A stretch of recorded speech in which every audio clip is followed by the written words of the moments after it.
നമസ്കാരം. ക്ഷേമ പെൻഷൻ മുടങ്ങിയതിനെതിരെ ഭിക്ഷയെടുത്ത് പ്രതിഷേധിച്ച മറിയക്കുട്ടി ബി.ജെ.പിയിൽ ചേർന്നു. തൊടുപുഴയിൽ ബി.ജെ.പി സംസ്ഥാന അധ്യക്ഷൻ രാജീവ് ചന്ദ്രശേഖർ പങ്കെടുത്ത വികസിത കേരളം കൺവെൻഷനിലേക്ക് മറിയക്കുട്ടിയെ ക്ഷണിച്ചിരുന്നുവെന്നും സ്വമേധയാ എത്തിയാണ് അംഗത്വം സ്വീകരിച്ചതെന്നും ഇടുക്കി നോർത്ത് ജില്ലാ പ്രസിഡന്റ് പി സാനു പറഞ്ഞു. തൊടുപുഴ പാപ്പുട്ടി ഹാളിൽ വെച്ച് മറിയക്കുട്ടിയെ ഷാൾ അണിയിച്ച് താമരപ്പൂ നൽകി രാജീവ് ചന്ദ്രശേഖർ സ്വീകരിച്ചു. ക്ഷേമ പെൻഷൻ മുടങ്ങിയതോടെ സാമ്പത്തിക പ്രതിസന്ധിയിലായ അമ്മമാർ പ്രതിഷേധ സൂചകമായി 2023 നവംബറിൽ അടിമാലി ടൗണിൽ പിച്ചച്ചട്ടിയെടുത്ത് ഭിക്ഷയാചിച്ച് നടത്തിയ സമരത്തിലൂടെയാണ് മറിയക്കുട്ടി ശ്രദ്ധയാകർഷിച്ചത്.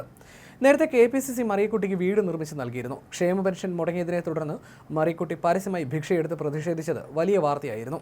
ഇതിനെ പിന്തുണച്ച് കോൺഗ്രസും BJPയും രംഗത്തെത്തിയിരുന്നു. തുടർന്നാണ് ഇവർക്ക് KPCC വീട് നിർമ്മിച്ച് നൽകിയത്.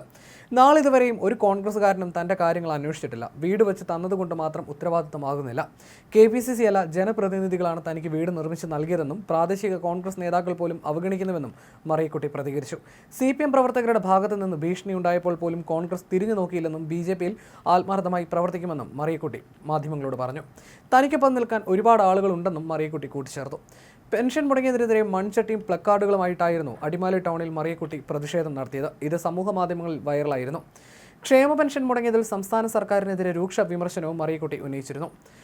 അതിനിടെ മറിയക്കുട്ടിക്കെതിരെ വ്യാജ വാർത്ത നൽകി CPM മുഖപത്രം ദേശാഭിമാനിയും പുലിവാല് പിടിച്ചിരുന്നു. പിന്നീട് പത്രം ഖേദം പ്രകടിപ്പിച്ചിരുന്നു. മറിയക്കുട്ടിക്ക് 1.5 ഏക്കർ സ്ഥലവും 2 വീടുമുണ്ടെന്നായിരുന്നു ദേശാഭിമാനിയുടെ കണ്ടെത്തൽ. ഇതിനെ വില്ലേജ് ഓഫീസ് വഴി തന്നെ മറിയക്കുട്ടി പൊളിച്ചതോടെ നാണക്കേടിലാവുകയായിരുന്നു ദേശാഭിമാനി. കേസ് ഭയന്നായിരുന്നു പിന്നീട് പത്രത്തിന്റെ ഖേദപ്രകടനവും.